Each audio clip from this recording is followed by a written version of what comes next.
Hola, muy buenas tardes. Un saludo muy afectuoso desde la sobremesa en Telecafé, ese canal que amamos y que nos une cada vez más al eje cafetero, al sur del Tolima y al norte del Valle. Hoy, de nuevo con nuestro equipo de trabajo, quiero saludar a todo el equipo técnico, a los directivos de Telecafé y a mi compañero de entrevista, a Johnson Marín.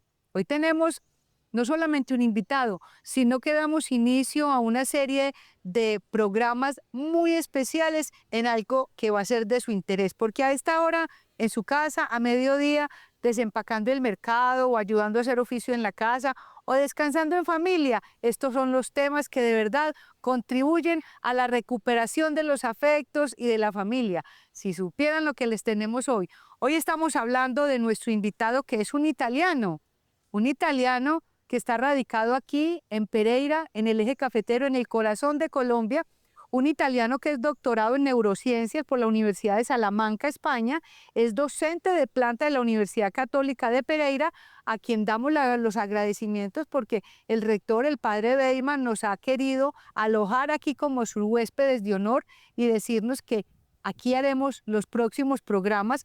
Entonces, hablando de este profesor, el profe Rosario Iodice. Rosario, aparte de que pues habla mucho del aprendizaje, metacognición, neurociencia y conducta, neurociencia cognitiva, neuropsicología, terapias, él es magíster y experto en el tema de las neurociencias. Entonces, yo lo que quiero es que arranquemos preguntándole a nuestro invitado, al profesor doctor Rosario, ¿qué es la neurociencia? La neurociencia es un campo multidisciplinar que se ocupa del estudio del cerebro y de la conducta humana en lo específico, buscando las bases neurobiológicas de dicha conducta. Entonces está también alineada con la psique, con la psicología, con la neuropsicología y con un campo emergente adentro de la literatura científica que es también la neuroteología. Neurotología. Sí. Podríamos decir, profe, que con la neurociencia y con su especialidad, usted podría ayudar en un diagnóstico de una persona que tenga alguna dificultad de salud mental. Sí, seguramente. El campo disciplinar más cercano a mí es la neuropsicología, ¿cierto? Entonces tiene que ver justamente con el diagnóstico de las alteraciones cognitivas parametrizadas mediante pruebas estandarizadas sobre el funcionamiento cognitivo. Es correcto.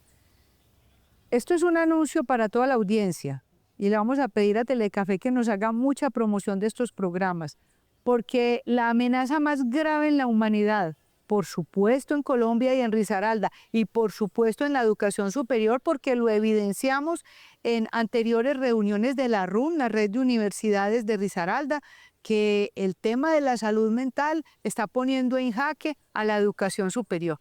Por eso vamos a estar muy atentos. Todavía si faltan integrantes de la familia, llámenlos, escríbanles por el WhatsApp que sintonicen ya Telecafé, porque lo que se viene es muy interesante. Entonces, Johnson. Gracias, doctor Elsagnais. El saludo, como siempre, para toda nuestra teleaudiencia de la sobremesa por Telecafé y nuestro invitado especial, el doctor Rosario Iodice, con quien estamos compartiendo estos temas de mucha actualidad y de gran trascendencia. Dentro de los estudios que se han hecho, pues está comprobado que el ser humano tiene una composición integral, espíritu, alma y cuerpo. Esto nos da entonces a entender que los seres humanos, las personas, dentro de esa integralidad, no solo deberían de atender los aspectos físico, mental, sino también espiritual para tener una salud realmente integral. Sí, doctor, es correcto. Digamos que adentro de las que conocemos como inteligencias múltiples, existe efectivamente la inteligencia espiritual. Se diferencia, por ejemplo, de la inteligencia emocional y de la inteligencia racional. La primera sirve, por ejemplo, para tener una regulación de nuestras emociones y adaptarnos de manera adecuada a las relaciones con los otros seres humanos o con el ambiente. La inteligencia racional sirve para, por ejemplo, tomar decisiones frente a los acontecimientos cotidianos o existenciales. La inteligencia espiritual, en cambio, nos proyecta en esta dimensión más trascendente del ser humano y nos ayuda a hacernos las grandes preguntas: ¿quién somos? También de dónde venimos, cuál es sobre todo el propósito de nuestra existencia en este planeta. Así que seguramente nos acompaña en estas reflexiones profundas alrededor del ser humano. Y sí, el ser humano, digamos, tiene un componente espiritual, desde su estructura cognitiva, cerebral y biológica. Pues querida audiencia, ahí nos vamos adentrando en este tema tan importante. Yo he venido reflexionando en los últimos tiempos, estoy haciendo unos cursos de estudios bíblicos y he ido pensando en algo que le voy a preguntar y a plantear a todo un doctor en la materia. ¿Será que la inteligencia espiritual y la inteligencia emocional están directamente relacionados con la fe? ¿Cómo se excluyen o cómo se complementan? Gracias, doctora Elsa. Es una pregunta interesante, es una pregunta vigente, actual, adentro de la ciencia. Hay una conexión, yo diría, obviamente desde el ámbito neurocientífico. Hay un sistema cerebral, se llama sistema límbico. En este sistema límbico se gestionan memorias, emociones, ¿cierto? Entonces la inteligencia espiritual activa este sistema límbico. El sistema límbico está ligado a la experimentación de las emociones y por supuesto existe la capacidad de gestionar estas emociones que llamamos inteligencia emocional. Por ende, la espiritualidad es un proceso seguramente del ser humano interno que nos ayuda a tener una gestión de nuestras emociones y nuestras emociones místicas y espirituales también. Hola, profe, doctor. Yo siempre trabajo mi vida y gobierno mi vida y todo lo que hago a partir del respeto por la diferencia. Y por eso creo que no debe ser criticable el hecho de que la gente sea budista o krishna. Lo importante es que sean buenas personas, pero yo definitivamente me he declarado cristiana, creyente, mariana, en fin. Con base en eso, yo le quiero plantear lo siguiente. ¿Cómo hacer y en qué momento para que a la humanidad que somos creyentes no nos dé pena introducir el tema de la fe en nuestra cotidianidad? La gente tranquilamente dice, yo me voy a ir a meditar. Yo estoy meditando y salen, usted cuando uno va a Nueva York, usted en todos los parques que la gente va y hace todas las prácticas de yoga o de meditación y lo hacen como una práctica sana. Nosotros los cristianos creyentes, ¿cómo ir asumiendo ese rol y esa cultura de que no nos dé pena decirlos, que a partir de la oración y a partir de la fe es como podemos ir nosotros cogiendo carácter y enderezando el mundo? Doctora Elsa, es una pregunta muy interesante, también esta es muy vigente, ¿cierto? Cuando nosotros hablamos de espiritualidad en estos ámbitos científicos, obviamente lo hacemos en referencia a un concepto muy amplio, la espiritualidad entendida en el sentido amplio de la palabra. Entonces, no siempre nos remitimos, por ejemplo, a una práctica específica. Para remitirnos a una práctica específica debemos justamente hablar de práctica espiritual. Aquí nos podemos hacer dos preguntas. Digamos, la espiritualidad es un componente del ser humano y la ciencia nos dice que sí. La práctica espiritual ayuda a vivir la espiritualidad y una vez más la ciencia nos dice que sí. De hecho, hay investigaciones que hablan del impacto de la práctica espiritual, por ejemplo, en la salud mental de las personas. Yo creo y comparto, doctora, pues la visión que hay que ir, ¿cómo decirle? Poder sensibilizar a las personas y socializando la idea que la espiritualidad es un componente natural, espontáneo y yo diría hasta estructural del ser humano y no tiene mucho sentido realmente negarlo. Con esto obviamente sin quitarle respeto a la diversidad de las opiniones. Yo le digo una cosa, estas preguntas que me están saliendo no estaban en el libreto, pero no importa, yo tengo que aprovechar un tipo de origen latino como es usted, italiano, creyente y doctorado en la materia. Yo le voy a plantear una cosa.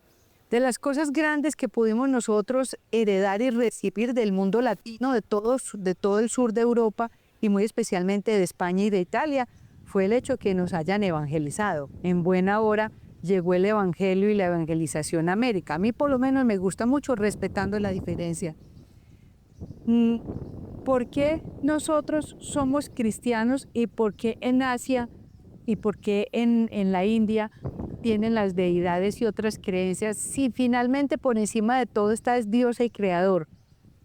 Sí, doctora, seguramente es una pregunta que empieza, como decirle, a interesar otros campos, como por ejemplo la teología, ¿cierto? Yo daría un acercamiento a una respuesta, obviamente, desde mis conocimientos y orientaciones. Obviamente existe la cultura que permea mucho el ser humano y hace que el ser humano desarrolle sus propias sensibilidades. Así que hay también formas diferentes de manifestar la espiritualidad.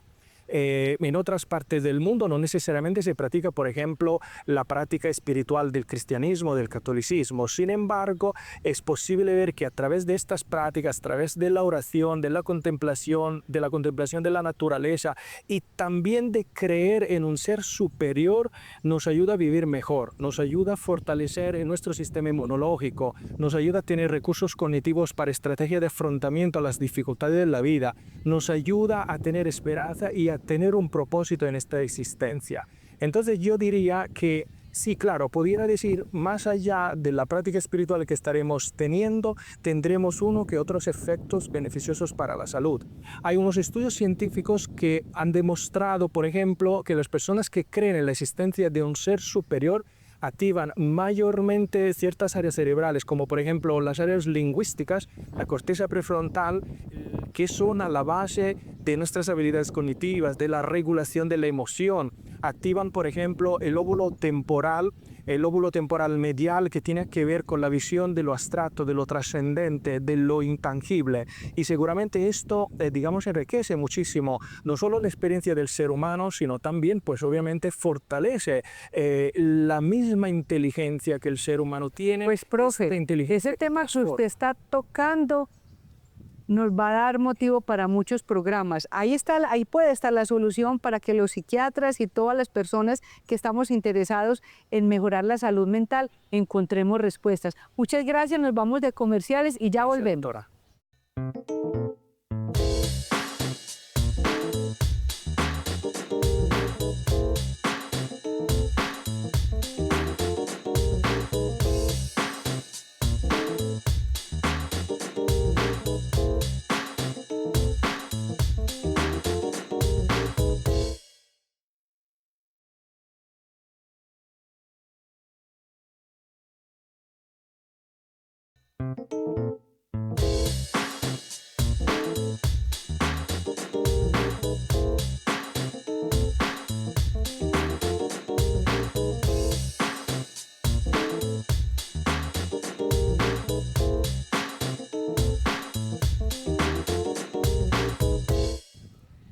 Ay, profe Rosario, yo creo que todas las familias, los que se nos están viendo allá en cámara, a esta hora sábado a mediodía en la sobremesa por Telecafé, deben de estar pensando y reflexionando mucho.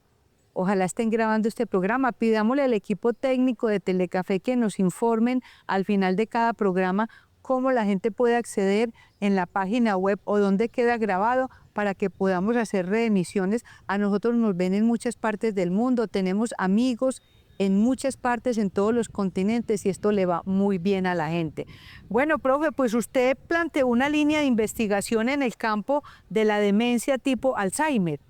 ¿Qué resultados arrojó y cómo podemos seguir avanzando para interesar a más personas? ¿El Alzheimer se puede prevenir? ¿Es genético? ¿Qué pasa con eso? Bueno, seguramente el Alzheimer es una enfermedad neurodegenerativa multifactorial, es abordada desde diferentes ámbitos. Nosotros la abordamos desde el ámbito de la neuropsicología, ¿cierto? De la estimulación cognitiva y de la rehabilitación. Seguramente se ha escuchado también por los medios de comunicación que se están descubriendo fármacos que efectivamente han podido mitigar los efectos de esta enfermedad neurodegenerativa. Sin embargo, pues los fármacos no resuelven del todo las problemáticas conductuales y el deterioro cognitivo, que recordamos que es progresivo. Entonces, esto significa que se da paso a una serie de intervenciones que se llaman terapias no farmacológicas, que tienen que ver con la estimulación cognitiva, con la rehabilitación cognitiva, pero también con, digamos, el desarrollo de habilidades para contener lo que son las alteraciones conductuales, pues, de esta enfermedad. Interesantísimo.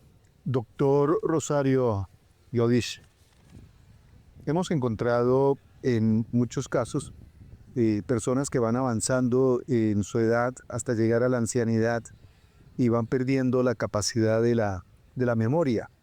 ¿Esto sucede realmente en todos los casos? O sea, volverse anciano, llegar a unas edades mayores, ¿pone en riesgo la capacidad de asimilación de la memoria? ¿Cómo es eso? Claro, doctor Johnson, yo creo que esta es una pregunta que desde mi punto de vista, por el campo en el cual me encuentro, es trascendental. ¿Por qué? Porque es de opinión pública que el proceso de envejecimiento y encontrarse en la etapa de la vida, el ciclo vital del adulto mayor, conlleve automáticamente un deterioro cognitivo problemático. Realmente no es así. La literatura obviamente nos ofrece varios puntos de vista. Primero, el proceso de envejecimiento es algo que ocurre a lo largo de toda la vida. De hecho, tranquilamente en los libros encontramos escrito que se envejece en el momento en el cual pues, un ser viviente nace, ¿cierto? Solamente que estar en un estado, digamos, del ciclo vital del adulto mayor, si bien es cierto, el desempeño cognitivo no es comparable a lo de un joven, es decir, hay un declive cognitivo, este declive no tiene por qué ser problemático, lo cual implica automáticamente que el estilo de vida y una serie de otros factores ambientales determinarán muchísimo, digamos, el funcionamiento de la persona. Luego, obviamente, hay otras condiciones donde al envejecimiento, digamos, a la fase de adulto mayor, por una serie de otros parámetros, se pueden desarrollar de forma concomitante patologías o enfermedades. Así que envejecer no implica necesariamente envejecer con patologías. Bueno, profe, doctor Rosario, grandes enseñanzas y aportes nos está haciendo a nuestras familias, a nuestro colectivo, a nuestra sociedad. Usted que viene de Italia, ese país tan bello, yo creo que todas las personas hemos soñado con ir a Italia. Vayan a Italia, conozcan las diferentes ciudades, la magia, la cultura, la espiritualidad, también la religiosidad, las tradiciones tan bellas de Italia. Y qué bueno que sea usted el que nos está ayudando aquí desde la Universidad Católica a nuestra sociedad educativa a pensar en estos temas. Yo le quiero hacer una pregunta que le va muy bien, mamás, papás, acudientes que están en este momento en casa.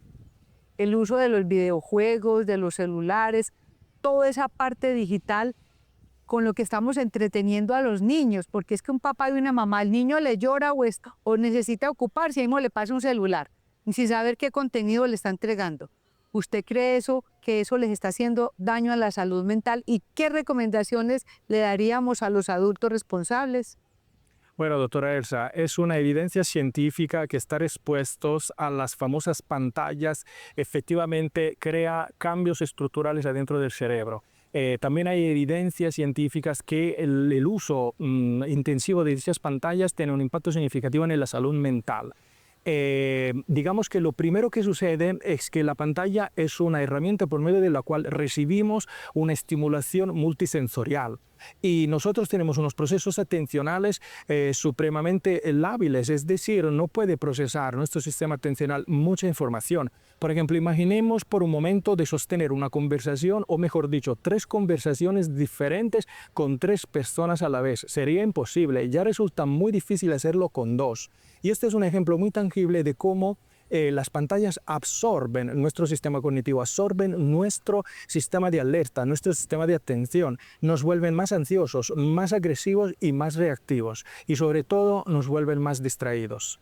Hay estudios también desde la psicología cognitiva, la psicología del desarrollo. Se ha visto, es un estudio muy interesante de recién salida en revistas científicas, que por ejemplo madres que se están distrayendo mientras cargan un hijo o una hija, por ejemplo si se distraen porque están leyendo una página de un libro, de una revista, digamos que el niño o la niña se pone como en alerta, ansioso, se da cuenta que su cuidador se está distrayendo, pero cuando la madre se distrae porque está viendo la pantalla, por ejemplo, de su propio móvil, en el niño se dispara una reacción de ansiedad supremamente superior con respecto a otro tipo de distracción. Entonces hay que tener mucho cuidado con este uso, doctor.